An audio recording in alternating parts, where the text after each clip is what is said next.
नमस्कार, मैं रवि कुमार मीणा और आप देख रहे हैं सर्वोदय टीवी। हमारा एक ख़ास कार्यक्रम खास मुलाकात का सफ़रनामा, जिसमें हम आपकी मुलाकात नई नई शख्सियत के साथ कराते हैं, ऐसे लोगों के साथ कराते हैं जो पब्लिक के साथ सीधे जुड़े हुए रहते हैं। ऐसे में हमारे साथ नेत्रपाल जी मौजूद हैं जो नगर परिषद की चेयरमैन पद के लिए दावेदारी कर रहे हैं। उन्होंने ताल ठोकी है कि इस बार चेयरमैनी पद के लिए वो एक मजबूत उम्मीदवार हैं और जनता का उन्हें समर्थन मिल रहा है। तो नेत्रपाल जी, हमारे इस कार्यक्रम में आपका बहुत बहुत स्वागत है। धन्यवाद जी। सबसे पहली चीज़, आपने नगर परिषद चेयरमैनी पहले भी चेयरमैन आप रहे हैं, तो किन अनुभवों के साथ इस बार दूसरी बार आपको आने का आपने सोची है? किस तरह की रणनीति लेकर आए हैं आप? जो इस बार चेयरमैनी हुई, काम हुए, उनको लेकर कहीं ना कहीं आप संतुष्ट हैं या नहीं हैं? आगे किस तरह की रणनीति है काम करने को लेकर? बहुत अच्छा सवाल आपने किया। मेरा जो पार्षद के रूप में, एक चेयरमैन के रूप में जो अनुभव है, उससे निश्चित रूप से नगरवासियों को सुविधाएं मिलेंगी, लाभ मिलेगा। उदाहरण के तौर पे मैं एक बात आपके माध्यम से, आपके चैनल के माध्यम से नगरवासियों तक पहुंचाना चाहूँगा। जैसे हम मकान बनाते हैं किसी भी पुरानी या नई कॉलोनी में, एक व्यक्ति जो मकान की डीपीसी है उसको 3 फीट रखता है, दूसरा उस मकान की डीपीसी को 3.5 फीट रखता है, चौथा उसको 4 फीट रखता है, और एक मकान नीचे आ जाता है। आगे 10 साल बाद वो नीचे चले जाते हैं और दूसरी जो डीपीसी बनती है वो और ऊपर चली जाती है। इससे लोगों को बड़ी परेशानी हुई। जिन लोगों ने मकान बहुत पहले अपने बनाए, बहुत अच्छे भव्य मकान बनाए, वो नीचे चले गए, सड़क से नीचे चले गए।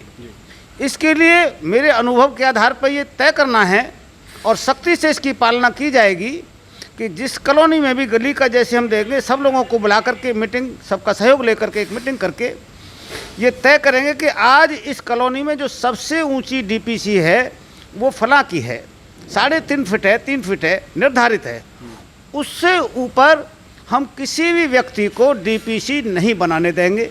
उसका लाभ होगा आने वाले 10 साल में, 20 साल में सभी मकान एक लेवल पे आ जाएंगे, और जब कभी भी वहाँ सड़क का निर्माण होगा तो जो सड़क का वेस्ट है उसको उठा करके उसी लेवल पर सड़क बनाई जाएगी। किस तरह की और भी जो ज़रूरतें हैं पलवल में विकास को लेकर, क्योंकि चारों तरफ देखा जा रहा है अतिक्रमण बेहद है, गंदे पानी की समस्या है, नालियाँ भरी हैं, किसी भी तरह की कोई, और जो ये पुल बन रहा है इसकी वजह से जाम की समस्याएं भी बेहद ज़्यादा हैं।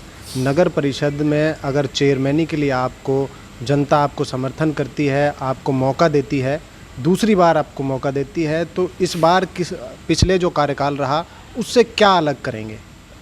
जैसे मैंने भी आपको डीपीसी के बारे में बताया, ऐसे ही जो बाहर मकान बने हुए हैं कॉलोनियों में, वहाँ यदि कोई पोस्ट ऑफिस से डाकिया जाए, कोई पत्र जाए, तो वहाँ किसी व्यक्ति के नाम से जानना बड़ी मुश्किल बात हो जाती है। हम चाहेंगे पूरे शहर में हाउस नंबर डाले जाएं, और हम हाउस नंबर वार्ड के हिसाब से नहीं डालेंगे, हम उसके लिए ब्लॉक बनाएंगे। जहाँ एक ब्लॉक पूरा होगा वहाँ उसमें हाउस नंबर 1 से और जहाँ तक पूरा होगा वहाँ तक बनाएंगे, और उस हाउस नंबर का बोर्ड गली के कॉर्नर पे, मेन गली पर लगाएंगे। आपने सवाल किया सफाई का। मुझे सफाई के बारे में ये पता है कि पानी किन परिस्थितियों में, कौन सी कॉलोनी में, किस गली में खड़ा है। इस पानी की गंदे नाले से कहाँ कहाँ से निकासी है। उदाहरण के तौर पे जो दयानंद स्कूल की बैक साइड से नाला निकलता है, ये यहाँ से निकल कर के पहले सोना रोड को क्रॉस करता है, फिर नूह रोड को क्रॉस करता है, और फिर बड़े नाले में गिरता है जाकर। वहाँ मैंने जाकर के मैनुअल देखा है कि कोई गाड़ी नहीं जा सकती, कोई स्कूटर मोटरसाइकिल नहीं जा सकती। वहाँ पैदल जाकर के ये देखना होता है कि भी पानी कहाँ रुक रहा है। अब आपका सोहना रोड पे आप देखेंगे कि पानी की रुकावट आ रही है, वहाँ जो फ्लो है गंदे नाले में वो रुक रहा है। उसका एक कारण है कि जहाँ दयानंद स्कूल से पानी सारी कॉलोनियों का जा रहा है, उतना ही पानी अब हुड्डा सेक्टर का आकर के जमा हो गया, दोनों का टकराव है। नाला छोटा है, जबकि नाले का एक नियम है कि जहाँ से आप नाला बनाएंगे वहाँ उसकी चौड़ाई जितनी होगी आगे चल कर के उसकी चौड़ाई बढ़ जानी चाहिए। और हमने ये देखा है, पता नहीं किस अधिकारी ने ऐसी लापरवाही की है कि नाले की चौड़ाई को बढ़ाने की बजाय घटा दिया है। तो निश्चित रूप से जब पानी ज़्यादा आएगा और आपने नाले की चौड़ाई कम कर दी तो पानी कॉलोनी में खड़ा हो जाएगा। मैं इस काम को दुरुस्त करूँगा। जहाँ कहीं किसी पुलिया में अवरोधक हैं, कोई पत्थर पड़े हैं, कोई रुकावट है, उसको साफ करा करके मैं आपके माध्यम से ये स्पष्ट कर देना चाहता हूँ कि ये जो पानी खड़े रहने की समस्या है, गंदा पानी खड़ी रहने की जो समस्या है, ये 15 दिन की समस्या नहीं है। मैं इसको 15 दिन में समाधान इसका करूँगा। मेरा कोई समस्या नहीं है शहर की जिसका मुझे भान नहीं है, कोई ऐसी समस्या नहीं जिसका समाधान नहीं है। मैं अपने अनुभव से आपको कहना चाहता हूँ कि यदि मुझे पार्टी की तरफ से, जनता की तरफ से इस सेवा करने का इस बार मौका मिला तो मैं ये जो गंदे पानी की निकासी की समस्या है इसको आने वाले 50 वर्षों तक के लिए समाधान करके दूंगा। ऐसा मैं आपके चैनल से विश्वास दिलाता हूँ। आपने नेत्रपाल जी, आपने बात की पार्टी की, तो किसी पार्टी विशेष से चुनाव लड़ेंगे या फिर किसी तरीके? हाँ, मैं भारतीय जनता पार्टी का सेवक हूँ। भारतीय जनता पार्टी के बैनर तले ही चुनाव लड़ूंगा। तो विश्वास है आपको कि टिकट आपको ही मिलनी है? विश्वास से दुनिया जीवित है जी, बिल्कुल। विश्वास के बगैर तो कुछ है ही नहीं जी। कैंडिडेट इस बार सीट रिजर्व है जी। तो इस तरह का मजबूत कैंडिडेट, अनुभवी कैंडिडेट, और जिसको शहर के सारे जितनी भी समस्याएं हैं उनसे आप भली भांति अवगत हैं जी, तो उन सभी को लेकर पार्टी के सिंबल के साथ आप चुनाव लड़ेंगे जी। और पार्टी के सिंबल के साथ जब चुनाव लड़ेंगे तो और भी कैंडिडेट आपके सामने आएंगे, तो उनसे फाइट करने में कहीं ना कहीं किसी तरह की कोई दिक्कतें होंगी? नहीं, प्रत्यक्ष को प्रमाण की जरूरत नहीं जी। मेरे चेयरमैन बनने के बाद, मैं जब पहले चेयरमैन बना उनके 6-7 महीने के बाद पलवल पूरे हरियाणा में सफाई में सबसे पहले नंबर पर था, जो ऑन रिकॉर्ड है। चंडीगढ़ के बाद जो सफाई में स्थान था वो पलवल का था। और आज भी यदि मुझे अवसर मिलता है तो मैं आपको विश्वास दिलाता हूँ, जनता को विश्वास दिलाता हूँ, नगरवासियों को विश्वास दिलाता हूँ कि हरित पलवल होगा, स्वच्छ पलवल होगा।